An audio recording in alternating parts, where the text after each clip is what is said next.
dalam surah An-Nisa ayat 149. A'udzubillahi minasyaitonir rajim. In tubdu khairan aw tukhfuhu aw ta'fu an su'in fa innallaha kana 'afuwan qadira.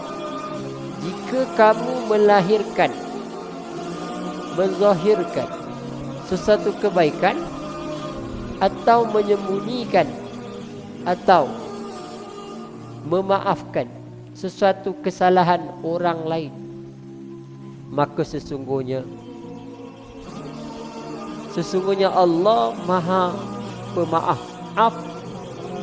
Afuwan, Allah Maha Pemaaf. Maknanya kalau kita kenang balik dosa orang tu, Allah Ta'ala lagilah maafkan semua hamba ni. Kalau hamba buat dosa, bertaubat, Allah Ta'ala maaf. Macam-macam dosa yang dibuat oleh manusia. Dosa paling besar syirik. Tiba-tiba dia masuk Islam, Allah Ta'ala maafkan. Kesyirikan selama ini, berpuluh tahun dia syirik, tidak menyembah Allah, tidak mengabdikan diri pada Allah, lalu dia ni diberikan hidayah, Allah beri hidayah, Allah Ta'ala terima. Afuun qadira, lagi maha kuasa. Jadi ketika mana kita tengok payah nak maafkan, Allah memaafkan makhluk yang bertaubat minta ampun. Allah Ta'ala memberi nikmat walaupun mereka tidak bersyukur, berterima kasih kepada Allah, tidak menyembah Allah, Allah bagi mereka rezeki di dunia dengan sifat Ar-Rahman. Contohlah. Jadi siapa kita tidak memaafkan?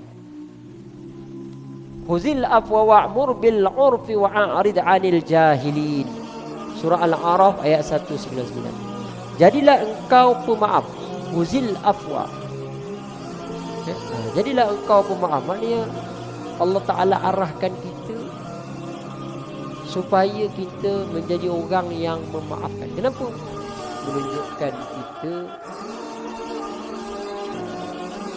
ada tendensi untuk melakukan kesalahan, ataupun orang buat salah dengan kita, kita tak salah, kita maafkan. Jadi itulah. Jadilah orang pemaaf. Wa'mur bil 'urfi wa'rid 'anil jahilin.